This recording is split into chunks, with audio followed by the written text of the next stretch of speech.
안녕하십니까? 오늘 이제 창세기 마지막 말씀입니다.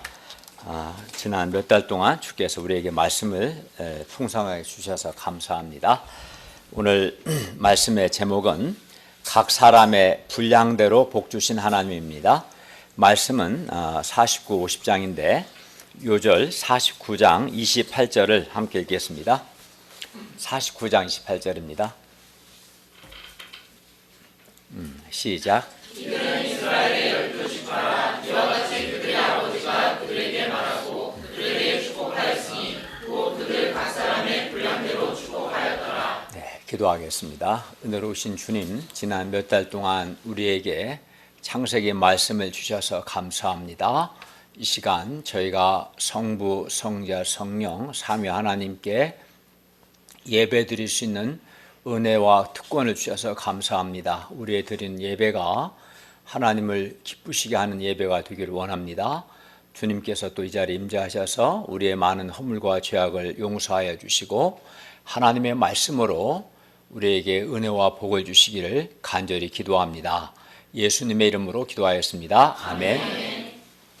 오늘 본문에서 야곱은 죽을 날이 임박하자 아들들을 축복합니다. 그리고 아들들을 축복하되 우리 제목에 있는 것처럼 각 사람의 분량대로 축복합니다. 그리고 야곱의 축복은 역사 속에서 그대로 이루어졌습니다. 오늘 본문 말씀을 통해서 어떤 사람이 하나님의 복을 많이 받고 또 어떤 사람은 하나님의 복을 받지 못하고 도리어 저주를 받는가 배울 수 있기를 바랍니다. 그리하여 우리는 하나님의 복을 많이 받을 수 있기를 기도합니다. 제1장 각 사람의 분량대로 축복한 야곱 49장 말씀입니다. 49장 1절을 보십시오. 야곱이 그 아들들을 불러 말합니다. 너희는 모이라. 너희가 후일에 당할 일을 내가 너희에게 이르리라. 야곱은 아들들을 불러서 후일에 그들이 당할 일을 말합니다. 여기서 후일은 미래의 정해지지 않은 시간을 가리키는데 본문에서 성취되는 이 야곱의 예언이 성취되는 시기는 각 지파에 따라서 다 다릅니다. 가까운 미래로부터 종말론적 메시아 왕국에 이르기까지 시기는 다 다르지만 그대로 성취됩니다.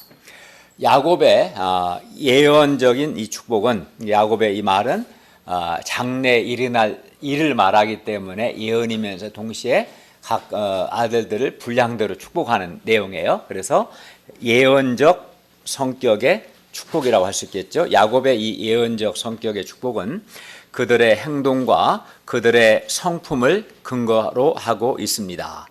야곱은 아들들의 장래를 내다보았으며 그들의 앞날을 축복합니다. 그러니까 야곱의 축복은 예언적인 성격을 가진 축복인 것이죠. 그리고 아들들을 축복하되 우리가 읽은 49장 28절을 보면 그들 각 사람의 분량대로 축복합니다. 그러니까 분량이 큰 사람은 크게 축복하고 분량이 작은 사람은 작게 축복합니다. 축복의 순서는 먼저 레아가 낳은 6 아들 누구예요? 루벤, 시므온, 레위, 유다, 스불론, 이사갈 축복하고 다음으로 여종들이었던 비라와 실바가 낳은 또 4 아들 단, 갓, 아셀, 납달리 순서입니다. 마지막으로는 라헬이 낳은 2 아들 요셉, 베냐민 이 순서로 축복합니다. 12아들을 이렇게 그들의 어머니 순서대로 축복합니다. 49장 3절부터 7절을 보시면 야곱은 먼저 레아가 낳은 첫째 아들 루벤과 둘째 아들 시므온, 셋째 아들 레위에 대해서 축복하는데 그 내용이 축복이라기보다는 저주와 경고에 가깝습니다. 이제 우리 3절 한번 읽어볼까요? 49장 3절입니다. 시작. 루벤아 너는 내 장자요 내 능력이요 내 기업의 시작이라. 일꾼이 월등하고 권능이 탁월하다마는 루벤은 야곱의 장자로서 맏아들로서 조금도 손색이 없었습니다. 그의 위품이란 것은 그의 위엄, 그의 품위, 그의 영광을 가리키는데 르우벤의 위엄과 품위와 영광이 뛰어났습니다. 월등하다, 탁월하다는 히브리어로 같은 말이에요. 탁월하다는 말인데 아주 뛰어났고 뿐만 아니라 르우벤의 권능, 그의 능력도 탁월했습니다. 그러니까 르우벤은 야곱의 장자답게 아버지의 탁월한 능력을 물려받았습니다. 그의 능력도 탁월했고 그의 위엄도 아주 탁월한, 그래서 르우벤은 장자로서 조금도 손색이 없었습니다. 그러나 이러한 르우벤은 이제 더 이상 탁월하지 못하게 됩니다. 뿐만 아니라 장자의 지위, 즉 장자권, 장자의 지도력도 빼앗깁니다. 왜 이렇게 됩니까? 그는 탁월한 사람이었고 장자였는데 이 모든 걸 다 빼앗깁니다. 탁월함도 잃어버리고 장자권도 빼앗깁니다. 그 이유가 뭡니까? 이는 4절에 보면 르우벤이 그의 아버지의 침상에 올라 더럽혔기 때문입니다. 4절을 읽겠습니다. 시작. 왜 그런 같았은즉 너는 탁월하지 못하리니 내 아버지의 침상에 올라 더럽혔음이로다. 그가 내 침상에 올라서도다. 르우벤은 아버지의 첩 비라와 동침함으로써 아버지의 침상을 더럽혔습니다. 르우벤은 이 점에서 요셉과 아주 대조적인데 르우벤은 요셉은 하나님을 경외함으로 보디발의 아내 유혹을 물리쳤는데 이러한 요셉과 아주 대조적입니다. 나쁜 거죠. 그러니까 르우벤은 물의 끓음과 같이 그 속에서 정욕이 끓어 밖으로 넘쳤습니다. 물의 끓음 같았다는 것은 통제되지 않는 충동을 가리키는 표현입니다. 통제되지 않는, 절제되지 않는 충동을 의미합니다. 물의 끓음과 같았다는 것은. 그리하여 르우벤은 정욕을 절제하지 못하고 심지어 아버지의 첩 비라와 동침까지 했습니다. 그는 참으로 자기 아버지 야곱에게 교만한 것이었습니다. 이러한 그는 더 이상 탁월하지 못하게 됩니다. 그러니까 두 가지 다 문제가 되는 거죠.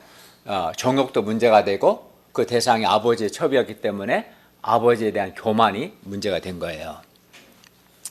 역사적으로 르우벤은 탁월하지 못하다고 해서 그의 자손들, 특히 르우벤 지파에서는 어떤 왕이나 사사나 선지자나 제사장도 나오지 않습니다. 사실 나올 법도 한데 그 많은 사람 중에서 이스라엘에서 지도자들은 주로 왕이나 선지자나 제사장이나 사사들의 지도자들인데 한 명도 안 나옵니다. 르우벤 지파에서는. 르우벤의 문제는 크게 두 가지입니다. 첫째는 교만입니다.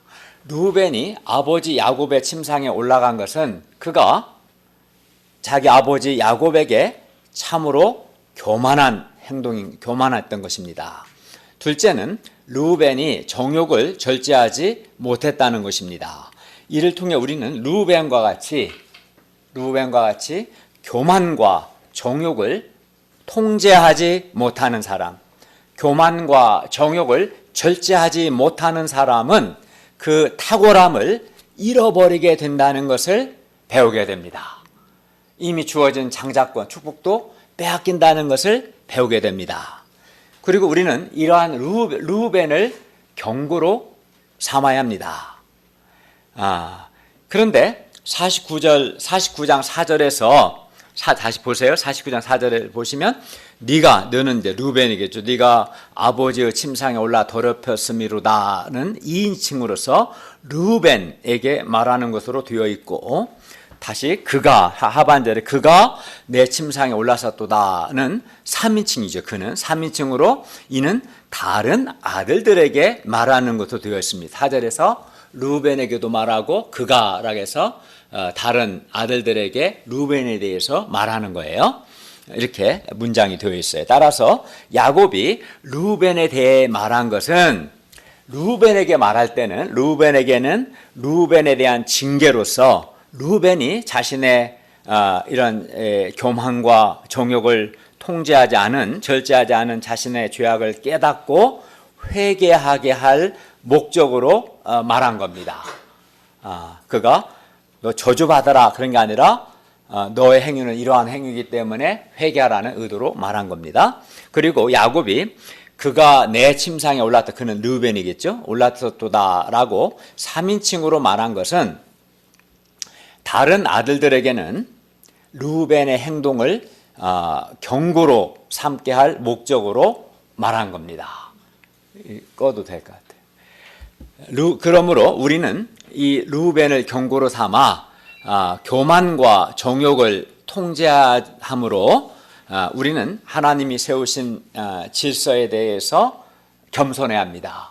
항상 죄는 물에 끓은 것처럼 우리 안에서 끓어오릅니다. 끓어오른다고 해서 그거를 통제하지 않고 냅두면 흘러 넘칠 겁니다. 교만이 넘칠 것이고 정욕이 넘칠 것입니다.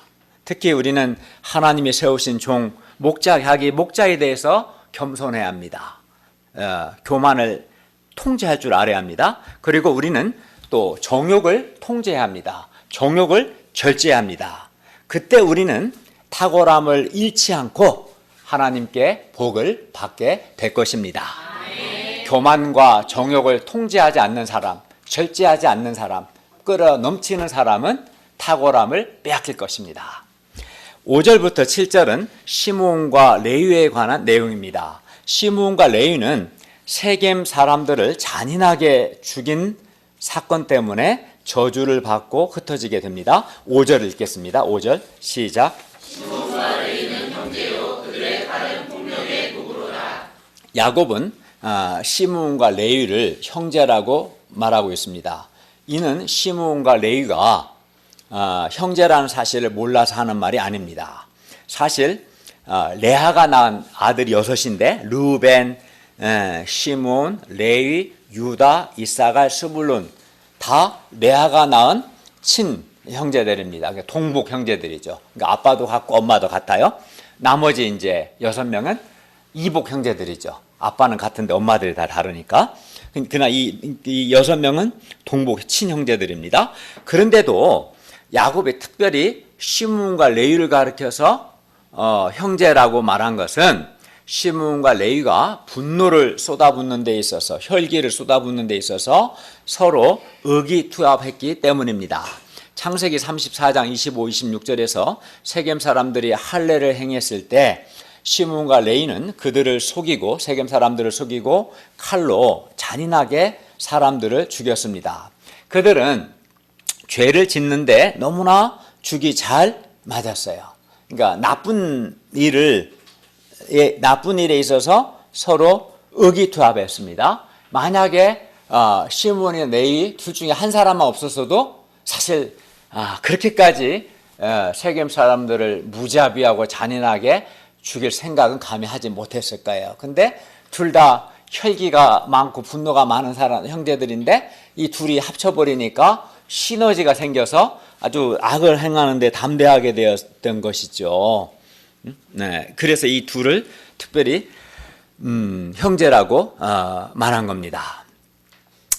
그들은 죄를 짓는데 아주 죽이 잘 맞았어요. 6절을 한번 볼까요? 6절을 읽겠습니다. 시작. 내 영혼아 그들의 모의에 상관하지 말지어다. 내 영광아 그들의 집회에 참여하지 말지어다. 그들의 분노대로 사람을 죽이고 그들의 혈기대로 소의 발목 힘줄을 끊었음이로다. 예, 이렇게 사람이 자기의 분노와 자기 혈기를 다 쏟아내면 안 되는데 시므온과 레위는 분노와 혈기를 다 쏟아냈습니다. 분노대로 사람을 죽였습니다. 시므온과 레위는 지나치게 많은 분노와 혈기를 쏟아냈습니다. 이는 그들이 소의 발목 힘줄을 끊었다는 데서 잘 나타나 있습니다. 옛날에는 전쟁을 할 때 상대방의 전력을 약화시키기 위해서 말의 발목 힘줄을 끊었습니다. 그럼 말을 이제 움직이지를 못하겠죠.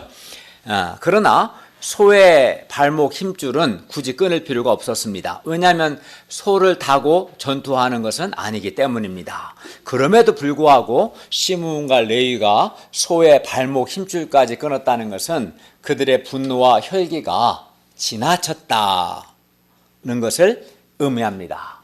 그들은 아주 시므온과 레위는 아주 무자비하고 잔인했습니다. 그러면 이렇게 분노와 혈기를 다 쏟아내는 사람은 어떻게 됩니까? 7절을 보십시오. 그 노여움이 혹독하니 저주를 받을 것이요 분기가 맹렬하니 저주를 받을 것이라. 내가 그들을 야곱 중에서 나누며 이스라엘 중에서 흩으리로다. 야곱의 말대로 나중에 시므온 지파의 수는 점점 줄어들었고 가나안 땅을 분배받을 때도 독자적인 기업을 분배받지 못하고 유다 자손의 기업 안에서 일부를 분배받습니다. 그러니까 시므온은 굉장히 작아지는 거죠. 인구도 작아지고 분배받은 땅도 아주 작습니다.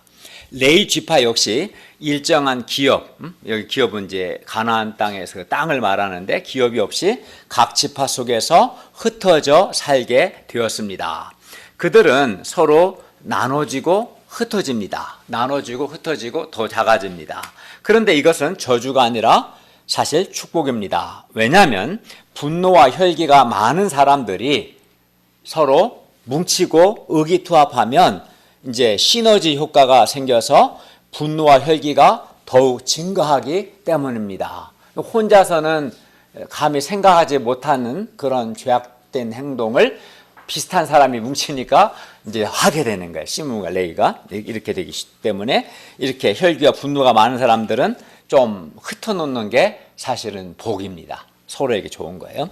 분노와 혈기가 많은 사람들이 서로 죽이 잘 맞으면 사고를 치되 어떻게 되겠어요? 대형 사고를 치게 됩니다. 따라서 분노와 혈기가 많은 사람들은 서로 흩어지는 것이 좋습니다. 그것이 서로가 살게 됩니다. 그러므로 우리는 나의 분노와 혈기를 충동하는 사람, 또는 나의 교만과 인간적인 생각을 충동하는 사람, 나의 죄를 충동하는 사람을 가까이 하지 않는 것이 서로에게 좋은 거예요. 나에게도 좋고 상대방에게도 좋은 겁니다. 그러니까 사람을 대할 때 나에게 교만을 충동하는 사람, 인간적인 생각을 자꾸 충동하는 사람, 혈기를 충동하는 사람, 죄의 욕구를 충동하는 사람이라면 이 사람은 시므온과 레위 같은 사람이다 생각하고 좀 멀리하는 것이 그 사람이나 나에게 서로에게 좋은 겁니다. 피하는 게 좋습니다. 우리는 여기서 분노와 혈기를 절제하지 못하고 지나치게 쏟아내는 사람은 점점 작아지고 약해지고 흩어진다는 것을 배우게 됩니다. 그러므로 우리가 이 시므온과 레위를 경고로 삼아서 분노와 혈기를 절제하고 온유하고 겸손한 사람들이 되어서 말을 할 때도 은혜가 되고 덕이 되는 말을 함으로 하나님의 복을 받을 수 있기를 기도합니다. 막 싸납게 말하고 공격적으로 말하고 안 좋은 겁니다. 말을 하든 행동을 하든 온유하고 겸손하게 은혜가 되고 덕이 되게 말을 해야 행동을 해야 복을 받는 겁니다. 그리고 우리는 하나님의 징계를 잘 받아야 합니다. 우리가 하나님의 징계, 훈련을 잘 받으면 징계와 훈련이 도리어 우리에게 축복이 될 수도 있습니다. 우리는 이 사실을 시므온과 레위를 통해서 확인할 수 있어요. 시므온 지파는 솔로몬 이후 이스라엘이 남북으로 분열될 때 북쪽 지파들 편을 선택해 유다 땅을 버리고 북쪽으로 올라가서 흩어지고 결국 역사 속에서 완전히 사라집니다. 시므온은 완전히 사라집니다. 줄을 잘못 선 거예요. 사실은 하나님이 택한 족속편에 섰어야 하는데 반대편에 섰다가 완전히 사라집니다. 그러나 레위 지파는 원래 가나안 땅에서 특정한 땅을 기업으로 받지 못했지만 그리고 흩어졌지만 레위 지파는 사라지지 않고 도리어 하나님께 선택을 받아 아주 귀하고 영광스럽게 쓰임 받습니다. 레위 지파는 이스라엘 12지파 중에서 특별히 하나님의 선택을 받아서 성전 관리를 맡고 백성들을 신앙적으로 양육하고 특히 레위 지파 가운데 아론 자손들은 제사장들이 됩니다. 그러니까 레위 지파는 이스라엘 12지파 중에서 특별히 하나님께 선택을 받은 뭐 옛날 중세시로 말하면 왕족 또는 왕족 아니고 귀족, 왕족은 유다니까 귀족과 같은 그런 지파가 되는 거예요. 신앙적으로 약해지지 않고 오히려 굉장히 귀하고 영광스러운 지파가 됩니다. 레위 지파는 비록 독자적인 땅을 분배받지는 않았지만 각 지파 중에 거주하며 48개의 성읍을 받습니다. 그러면 시므온과 레위 처음에는 둘 다 분노와 혈기를 막 쏟아내서 둘 다 저주를 받았는데 왜 이런 상반된 결과가 나오는 걸까요? 그러니까 시므온 지파는 나눠지고 흩어지고 완전 사라졌어요. 똑같은 조건인데 근데 레위 지파는 그렇지 않고 오히려 택함을 받아서 이스라엘 역사 속에서 가장 영광스럽고 귀하게 쓰임받는 지파가 되었습니다. 레위 지파는 왜 사라지지 않고 졸지 마요. 왜 사라지지 않고 도리어 하나님께 선택을 받아 아주 귀하고 영광스럽게 쓰임받았습니까? 왜냐하면 출애굽기 32장에서 레위 지파는 철저히 하나님 편에 서서 하나님께 헌신했기 때문입니다. 출애굽기 32장을 보면 모세가 시내산에 올라가 하나님의 말씀을 받고 있을 때 광야에서는 아론과 백성들이 금송아지를 만들어 우상 숭배를 했습니다. 이에 하나님께서 크게 진노하시고 이 우상 숭배자들을 진멸하고자 하셨습니다. 그러나 모세가 백성들을 위해 중보기도했고 하나님은 모세의 중보기도를 들으시고 뜻을 돌이키사 화를 내리지 아니하셨습니다. 모세는 산에서 내려와 하나님께서 친히 써주신 증거판 10계명에 새겨진 돌판을 깨뜨리고 금송아지를 불살라서 백성들에게 그 가루를 마시게 했습니다. 그러니까 그들에게 철저히 회개를 촉구한 거죠. 그러나 여전히 방자하고 회개하지 않는 백성들이 많았습니다. 모세는 여전히 방자한 백성들을 보고는 200만이 넘는 이스라엘 민족 전체가 심판을 받아 진멸될 수도 있겠구나 하는 이제 큰 위기의식을 느끼게 되었습니다. 하나님 한번 기회를 줬으면 회개해야 하는데 회개하도록 했는데도 여전히 회개치 않는 자들이 많았고 이들로 인해서 민족 전체가 진멸될 위기에 처했습니다. 그래서 모세는 어떻게 합니까? 누구든지 여호와의 편에 있는 자는 내게로 나오라 했고 그러자 그때 레위 자손들, 레위 지파가 다 모여서 모세에게로 나왔습니다. 레위 지파는 그때 하나님 편에 섰습니다. 레위 지파는 우상 숭배에 가담하지 않았습니다. 그리고 레위 지파는 모세의 방향에 순종해서 방자하고 우상 숭배를 회개치 않는 백성 중에 3,000명 가량을 죽였습니다. 그들로 인해서 200만이 살 수 있었던 것이죠. 레위 지파는 그날 여호와께 헌신했고 하나님은 레위 지파의 헌신을 받으시고 레위 자손들을 축복하셔서 그들과 생명과 평화의 언약을 맺으셨습니다.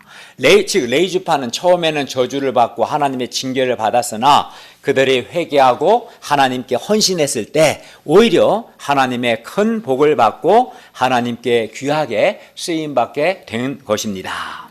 그러므로 우리도 회개하고 하나님의 징계를 잘 받아서 하나님께 헌신하면 도리어 하나님께 복을 받을 수 있습니다. 8절부터 12절에서 야곱은 넷째 아들 유다를 축복합니다. 유다에게서 왕들이 나오며 특히 그리스도께서 구원자 메시아께서 유다 지파에서 나오시도록 축복합니다. 10절을 우리 형제들 읽겠습니다. 10절 시작. 주가 유다를 떠나지 아니하며 통치자의 지팡이가 그 발사에서 떠나지 아니하기를 시로가 오시기까지 이르리니 그에게 모든 백성이 복종하리로다. 여기서 규는 이제 군대 간 우리 형제들 알겠지만 지휘관이 각 잡는 그 막대기 있거든요. 그걸 보면 이제 이 사람이 지휘관이라는 걸 알 수 있는데 여기서 규는 왕이 잡는 그 이만한 막대기를 가리키고 실로는 그리스도를 가리킵니다. 따라서 주가 유다를 떠나지 아니하고 통치자의 지팡이가 그 발 사이에서 떠나지 아니한다는 것은 유다에게서 왕들이 끊어지지 않는다는 것을 의미합니다. 실제로 다윗 왕을 비롯한 유다의 왕들이 모두 유다의 자손들입니다. 그리고 유다의 자손 가운데 우리의 구원자이신 예수 그리스도께서 오셨습니다. 그러니까 유다가 가장 큰 복을 받은 거예요. 유다는 과거 하나님의 약속을 버리고 가나안 이방 여자와 한마디로 불신자와 결혼했고 며느리 다말과 관련해서 며느리 다말을 속였습니다. 유다는 또 과거 동생 요셉을 파는데 앞장섰던 아주 나쁜 놈이었습니다. 그리고 유다는 요셉이 악한 짐승에게 잡아먹혀 죽은 것처럼 아버지 야곱을 속이는데 가담하기도 했습니다. 그러니까 유다는 아주 안 좋은 나쁜 사람이었던 거죠. 그런데 야곱이 르우벤이나 시므온, 레위에 대해서는 그들의 과거의 죄를 언급했어요. 르우벤은 네가 아버지 심상에 올라 더럽혔다. 그리고 시므온과 레위는 너희가 분노와 헬기를 다 쏟아내서 사람을 죽였다. 이렇게 그들의 과거의 죄를 언급했으나 유다에 대해서는 유다는 사실 이방 여인과 결혼하고 동생을 파는데 앞장서고 아버지를 속이고 이런 죄들이 많은데 유다의 이러한 과거의 죄들을 야곱은 전혀 언급하지 않습니다. 그 이유가 뭘까요? 그 이유는 유다가 루벤이나 시므온, 레위와는 달리 자기가 지은 죄를 철저히 회개했기 때문입니다. 유다는 말로만 또는 거짓으로 회개한 것이 아니라 진실로 회개했고 그리하여 회개에 합당한 열매를 맺었습니다. 회개의 증거가 분명했습니다.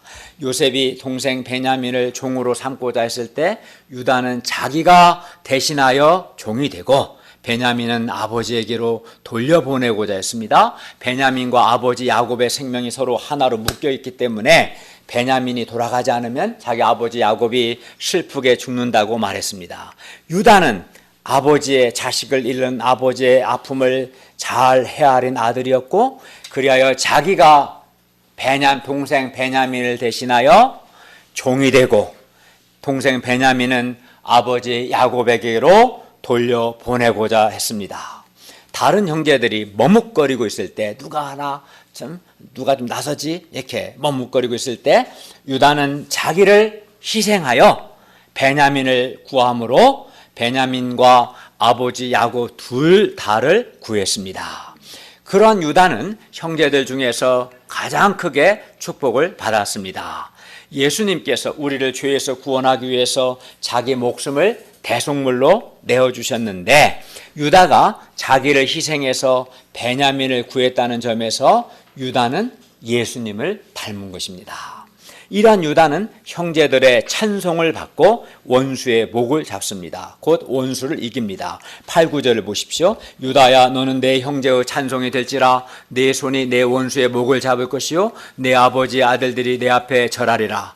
유다는 사자 새끼라 내 아들아 너는 움킨 것을 찢고 올라갔도다. 그가 엎드리고 웅크림이 숫사자 같고 암사자 같으니 누가 그를 감히 범할 수 있으랴.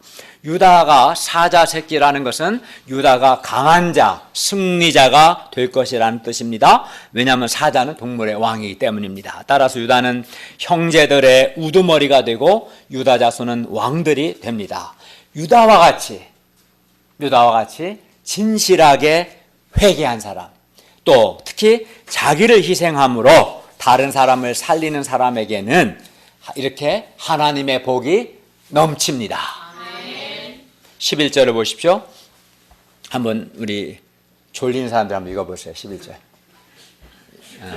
시작.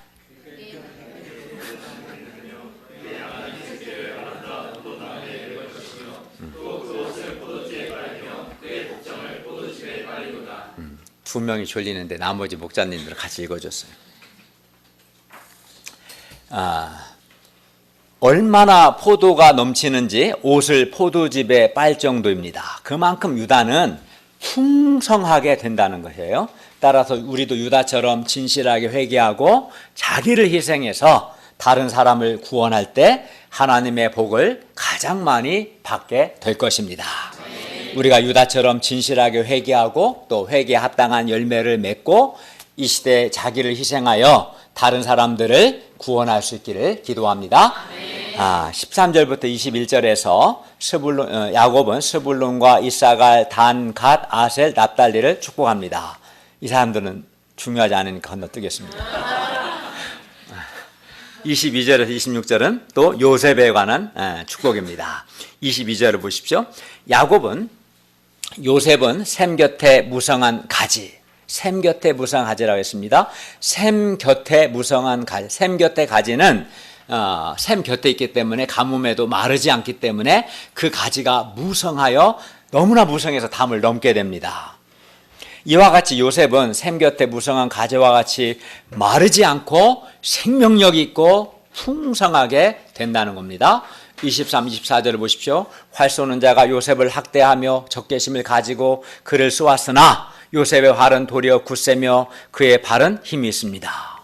그러니까 과거 그 형들이 요셉을 죽이려 했으나 그렇게대로 안 된다는 거죠. 이는 요셉이 더 강하게 되고 더 힘이 있게 된다는 것입니다. 그리고 그렇게 되는 것은 요셉이 야곱의 전능자, 이스라엘의 반석이요 목자이신 여호와 하나님을 힘입기 때문입니다. 그러니까 공격을 받을지라도 요셉은 여호와 하나님을 힘입기 때문에 더 강하고 더 힘이 센 자가 된다는 말씀입니다. 또 25, 26절을 보면 전능하신 하나님께서 요셉에게 복을 주셔서 요셉은 위로 하늘의 복과 아래로 깊은 샘의 복과 젖먹이는 복과 태의 복이 있게 됩니다. 요셉은 이미 그의 두 아들 므낫세와 에브라임이 야곱의 아들로 입양되어서 다른 형제보다 두 배를 몫으로 받았습니다. 그런데 거기서 끝나지 않고 요셉은 풍성하고 강하게 되고 하나님으로 말미암아 하늘의 복과 땅의 복을 받게 됩니다. 그러니까 가장 대표적으로 복을 많이 받은 사람은 유다와 요셉인 거예요. 저주와 경고를 받은 사람은 루벤, 시므온, 레위인 거고, 그죠? 네. 그러면 왜 이렇게 요셉이 이렇게 풍성한 복을 받을까요? 이는 요셉이 이미 살펴본 것처럼 그가 하나님을 경외하고 모든 것을 하나님 편에서 바라보고 또 해석하고 또 소화함으로써 생명을 구원하는 자로 잘 준비되고 쓰임 받았기 때문입니다. 28절을 보십시오. 이들은 이스라엘 12지파라 이와 같이 그들의 아버지가 그들에게 말하고 그들에게 축복하였으니 곧 그들 각 사람의 분량대로 축복하였더라. 야곱은 자식들을 축복하되 각 사람의 분량대로 축복했습니다.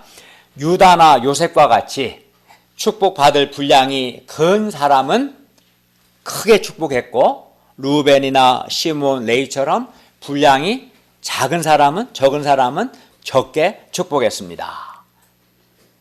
우리는 여기서 하나님의 복이 각 사람의 분량대로 주어진다는 것을 배울 수 있습니다. 루벤처럼 교만하고 정욕을 절제하지 못하는 사람이 유다나 요셉과 같이 많은 축복을 받을 수는 없는 것입니다. 시몬이나 레이처럼 분노와 혈기를 쏟아부으면서 유다나 요셉이 받은 축복을 기대할 수는 없는 것이지요. 각 사람은 각 사람의 분량대로 하나님의 복을 받습니다. 그렇기 때문에 하나님 앞에서 올바르게 똑바로 사는 것이 결코 헛되지 않습니다. 하나님께서 각 사람의 성품과 그의 행위대로 복을 주시고 갚아주시기 때문에 손해보는 것이 결코 아닙니다. 따라서 우리는 우리의 축복의 우리의 분량을 키워야 합니다. 어떻게 키웁니까? 예를 들어 루벤을 경고 삼아서 교만과 정욕을 통제해야 합니다. 교만과 정욕을 절제해야 합니다. 또 시므온과 레위를 경고 삼아서 어떻게 합니까? 분노와 혈기를 다스려야 합니다. 요셉처럼 모든 것을 하나님의 섭리편에서 바라보고 해석하고 소화하고 맡겨진 일에 충성하며 또 유다처럼 또 생명의 요셉처럼 다른 사람들을 섬기고 생명의 구원자로 준비되고 쓰임 받아야 합니다. 또 유다처럼 진실하게 회개하고 하나님의 마음을 헤아려서 다른 사람을 살리기 위해 자기를 희생할 수 있어야 합니다. 그때 우리는 요셉이 받은 축복, 유다가 받은 그러한 축복을 받게 될 것입니다. 제2장 악을 선으로 바꾸시는 하나님 50장 말씀입니다. 50장 15절을 보십시오. 요셉의 형들이 그들의 아버지가 죽었음을 보고 말합니다. 요셉이 혹시 우리를 미워하여 우리가 그에게 행한 모든 악을 다 갚지는 아니할까? 보복하지 않을까? 이제 야곱이 죽었기 때문에 죽은 후에 지금 하는 말이에요. 아버지가 죽은 다음에 요셉의 형들은 자기들이 행한 악을 잘 알고 있었고 아버지 야곱이 이제 죽었기 때문에 이제 요셉이 그들이 행한 악에 대해서 보복하지 않을까 두려웠습니다. 그래서 이제 사람을 보내서 요셉에게 말합니다. 16, 17절을 보십시오. 당신의 아버지가 돌아가시기 전에 명령하여 이르시기를 너희는 이같이 요셉에게 이르라 네 형들이 네게 악을 행했을지라도 이제 바라건대 그들의 허물과 죄를 용서하라 하셨나니 당신 아버지의 하나님의 종들인 우리 죄를 이제 용서하소서. 이렇게 사람을 보내서 아버지가 이렇게 특별히 부탁해놨으니까 우리는 잘못했지만 아버지 생각에서라도 용서해달라고 말했어요. 이 말을 전해 들은 요셉의 반응이 어떠합니까? 17절 하반절을 보십시오. 요셉이 그들이 그에게 하는 말을 들을 때 울었더라. 요셉은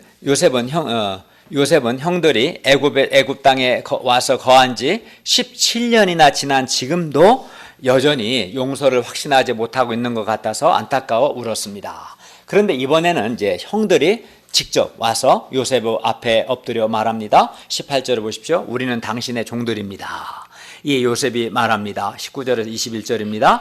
두려워하지 마소서 내가 하나님을 대신하리이까 당신들을 나를 해하려 하였으나 하나님은 그것을 선으로 바꾸사 오늘과 같이 많은 백성의 생명을 구원하게 하시려 하셨나니 당신들은 두려워하지 마소서 내가 당신들과 당신들의 자녀를 기르겠습니다.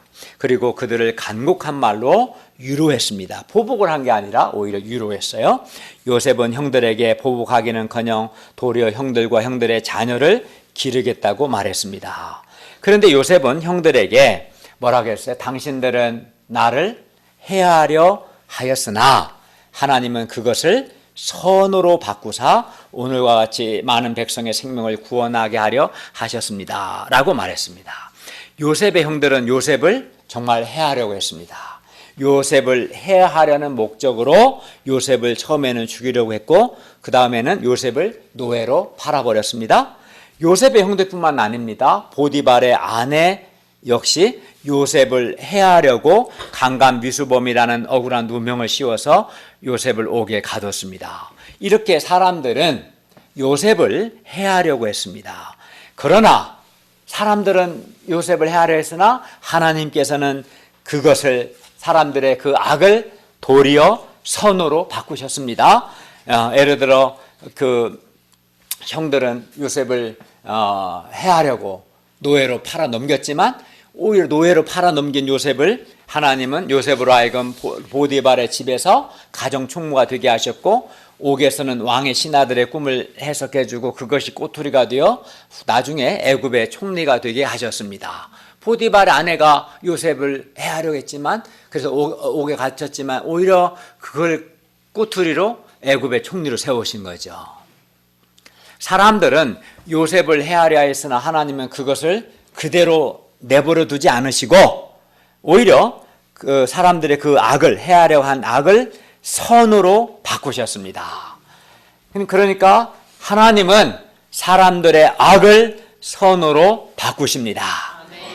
그런데 우리가 세상 속에서 살 때 물론 나를 도와주는 사람, 나에게 우호적인 사람도 있지만 우리를 해하려는 사람들, 우리에게 악을 행하는 사람들을 만나게 됩니다.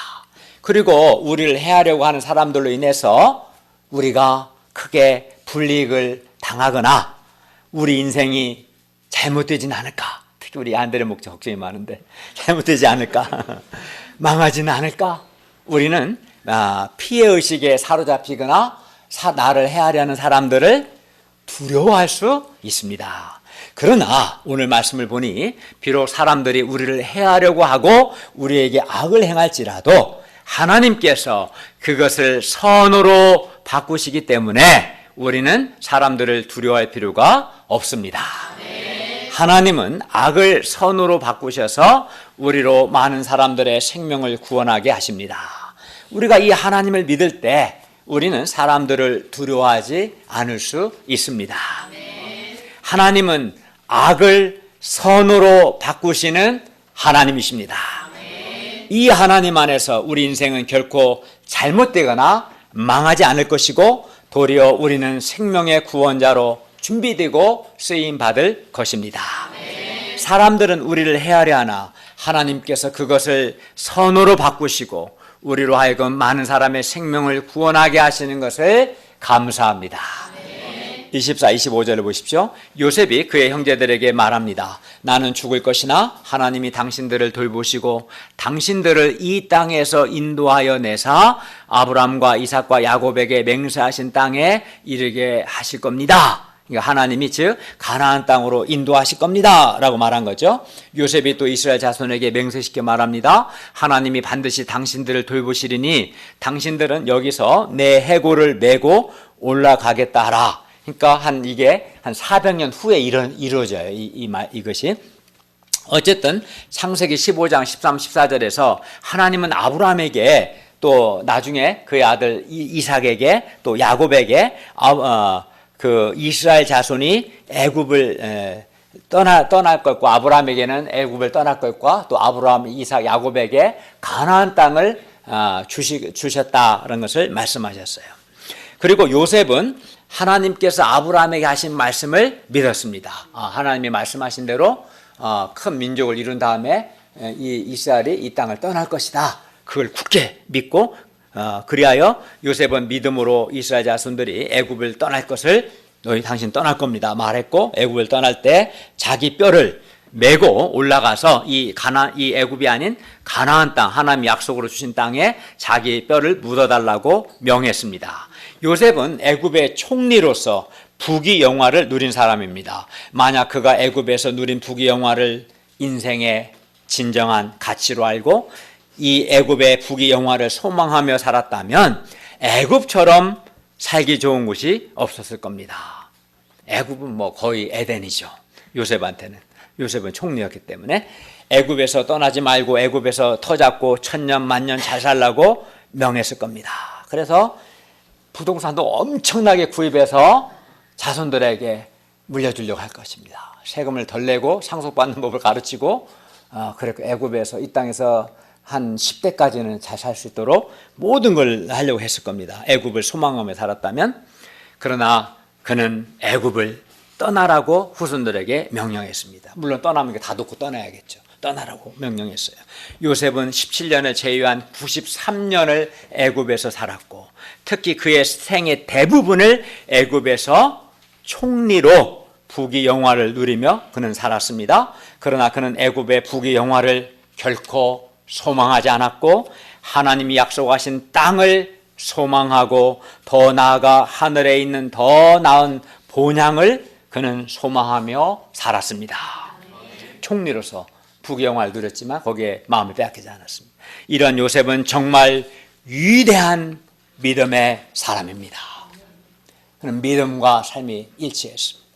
그런데 하나님은 우리에게 현재적으로는 하나님의 자녀가 되는 복을 주셨고 그러니까 구약의 믿음의 선진들한테는 가나안 땅을 약속하셨어요. 또 그들 가운데 그리스도가 오실 것을 약속하셨어요. 근데 이 약속들은 이미 다 성취되었어요. 이미 예수님 오셨고 이제 현재 우리에게서 우리가 믿음으로 산다는 건 뭐냐? 아브라함과 이삭과 야곱과 요셉처럼 우리가 우리 시대의 믿음으로 산다는 뭔가를 우리가 배워야 하는데 우선은 하나님께서 우리에게 현재적으로는 하나님의 자녀되는 복을 주셨고 그리고 예수님께서 다시 오실 것이라는 약속을 주셨고 예수님께서 다시 오실 때 재림하실 때 우리 몸에 영광스러운 부활과 새 하늘과 새 땅 주실 것을 약속하셨어요. 그러니까 구약의 믿음의 조상들에게는 가나안 땅을 약속하시고 장차 그 유다 지파 아브라함과 다윗의 자손 가운데 그리스도가 오실 것을 약속하셨다면 그건 이미 성취가 되었고, 오늘 우리에게는 가나안 땅이 아니라 새하늘과 새 땅을 약속하셨고 몸의 부활을 약속하셨고 예수께서 다시 오실 것을 우리에게는 약속하신 거죠. 따라서 우리가 믿음으로 산다는 것은 하나님 예수님께서 약속하신 대로 예수님께서 반드시 다시 오실 것을 굳게 믿는 거예요. 이게 우리가 가져야 할 믿음이고, 그리고 이 믿음으로 세상 부귀영화를 소망하는 삶이 아니라 현재적으로 내가 하나님의 자녀로서의 복을, 자녀됨의 복을 풍성히 누리며 장차 이루어질 몸의 영광스러운 부활과 새하늘과 새 땅을 소망하며 사는 것, 이게 우리 시대의 믿음으로 산다는 것의 의미입니다. 그러므로 우리도 요셉처럼 먼저는 예수님께서 반드시 다시 오실 것과 그때 우리 몸이 영광스러운 몸으로 부활할 것과 그때 새하늘과 새 땅에서 영생하도록 살 것을 믿고 소망하며 살 수 있기를 기도합니다. 아멘. 결론입니다. 하나님의 복은 각 사람의 분량대로 주어집니다. 그러므로 우리가 루벤이나 시므온이나 레위와 같은 사람이 되지 않고 요셉이나 유다와 같이 하나님을 경외하고 모든 것을 하나님 편에서 바라보고 소하고 또 맡겨진 일에 충성함으로 생명의 구원자로 준비되고, 요셉처럼 또 유다처럼 진실하게 회개하고 자기를 희생하여 하나님과 사람들을 섬길 수 있기를 기도합니다. 하나님께서 악을 선으로 바꾸신다는 것을 믿음으로 내 인생이 잘못되지는 않을까 두려워하지 않기를 바랍니다. 그리고 아브라함, 이삭, 야곱과 같이 우리도 일생 동안 예수님께서 다시 오실 것과 그때 우리 몸이 영광스러운 몸으로 부활할 것과 새하늘과 새 땅을 믿고 소망하며 살 수 있기를 기도합니다. 그게 오늘날 믿음으로 산다는 것의 의미고 신자의 의미고, 하나님은 그렇게 정말 아브라함, 이삭, 야곱, 요셉처럼 우리 시대에도 믿음으로 사는 자를 기뻐하시고, 하나님이 항상 자기를 소개할 때 뭐라고 소개한 자를? 나는 아브라함 하나님, 이삭의 야곱의 하나님이라고 항상 소개했어요. 내 동역자는 공부를 잘해서 항상 인숙이 아빠라고 했는데 나중에 돈을 못 벌어서 이름이 바뀌었어요. 우리 장인어른 찬호 아빠로. 장남이 돈을 제일 많이 버니까. 고등학교 때까지는 자부심이 많았는데 근데 하나님은 인숙이 아빠가 아니라 아브라함의 하나님, 이삭의 야곱의 하나님이다. 항상 그렇게 말해, 자기를 소개할 때. 왜? 아브라함, 이삭, 야곱은 믿음으로 살았거든요. 땅에 대한 약속, 자손에 대한 약속을 믿는 믿음으로 살았기 때문에 하나님이 그걸 기뻐하셨어요. 우리가 우리 시대에 예수님께서 반드시 다시 오실 것과 그때 우리 몸이 영광스러운 몸으로 부활할 것과 새하늘과 새 땅을 믿는 믿음으로 살 때, 그게 우리 시대에 우리가 아브라함과 이삭과 야곱과 같은 믿음으로 사는 것이고, 하나님은 그러한 자들의 하나님이신 것을 기뻐하시고 자랑스럽게 여기실 것입니다. 기도하겠습니다. 오늘 오신 주님, 지난 몇 개월 동안 우리에게 창세기 말씀을 은혜롭고 풍성하게 주셔서 감사합니다. 우리가 루벤이나 시므온, 레위를 경고 삼고 유다와 요셉을 배워서 하나님의 복을, 큰 복을 받을 만한 자들로 성장하게 해 주시옵소서. 그리고 우리 주 예수님께서 반드시 다시 오실 것을 믿고 그 믿음과 소망 가운데 이 땅에서 세속화되지 않는 세상에서 구별된 삶을 살 수 있기를 간절히 기도합니다. 예수님의 이름으로 기도하였습니다. 아멘.